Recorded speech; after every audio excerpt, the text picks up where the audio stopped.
And this is me being perfectly imperfect. I just want to stop here and tell you that in doing this video, I got emotional,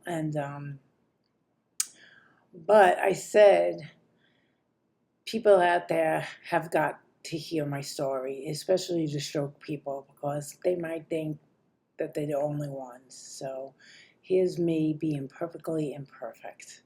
Hi, Booties. Donna here, and welcome back To Be Perfectly Imperfect. In this series, To Be Perfectly Imperfect is to provide strength, comfort, and inspiration through authentic storytelling. It's about embracing healing, facing challenges, and growing from personal experiences. That imperfection is part of the journey. I'm sharing the highs and lows and everything in between on my journey. And my hope is that by sharing my struggles and strength, I can help anyone out there who feels trapped or doubts that change and healing are even possible. I'm getting emotional again, but I'm going to go through it. Last week, we talked about the first day of my stroke. I mentioned I had no idea the stroke was happening. How I fell down, and I was able to tell my father I was okay, but clearly I wasn't. Today, I'm opening up about my second day of my stroke. I still had no idea what was happening. By the way, I have aphasia. You can look that up. But I knew that I definitely wasn't myself. Let's dive into the second day. I remember being in my bed saying, I'm hungry and I have to go to the bathroom. I went to the bathroom. I don't remember how I got into the bathroom. I think I crawled and used walls, as my leverage. And then I sat on the toilet. When I got up, I fell right down. I fell down on this side because this is the stroke side. My right side is your stroke side. And I hurt my arm. So getting up from the floor was a struggle. When I left the bathroom, I went down the stairs to the kitchen because I was hungry. And I remember that I held on to the banister, with my life. My whole body weight was the banister. I was one step at a time. So I was hungry. I made myself toast. The countertops were my brace. And I remember I had to eat something. And I went back upstairs. Thank God there was banisters, the handrails. I managed to go back into the bed. Remember, I didn't know it was happening. I didn't know even the second day that the stroke was happening. All right. A friend called me on my cell phone, and I managed to pick up the call, but I couldn't talk now. So I was saying, on the phone. And I remember I asked him, did you drink? Did you relapse? And then it hung up and, wait.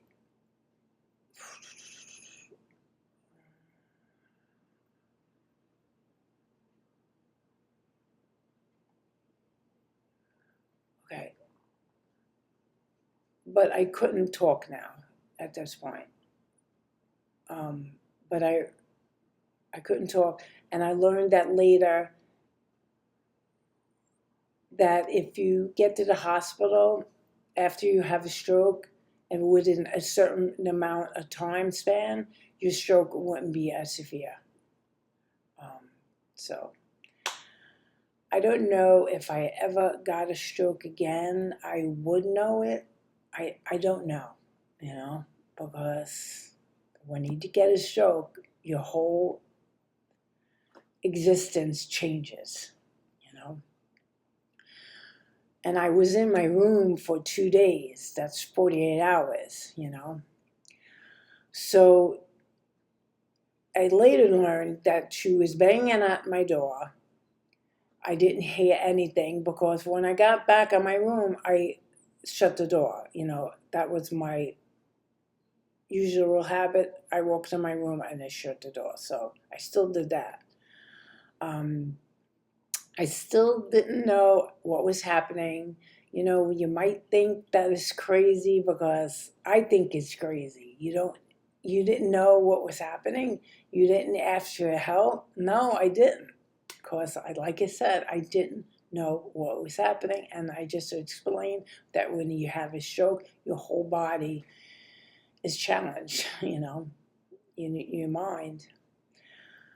So, I had to go to the bathroom, number one, a second time. And it was too much of a struggle. So I peed in my bed. So sad. So sad.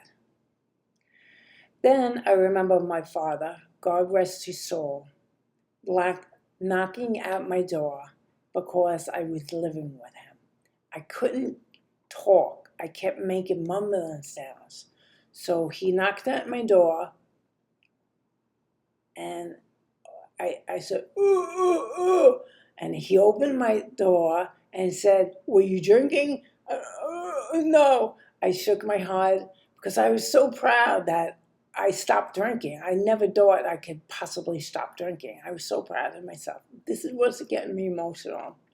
And the fact that my father passed away, because I tried to do the right thing, but it was too late, But I'm here to tell my story, so you got to look at the bright side. So he grabbed me and took me down the stairs. I was holding on to him.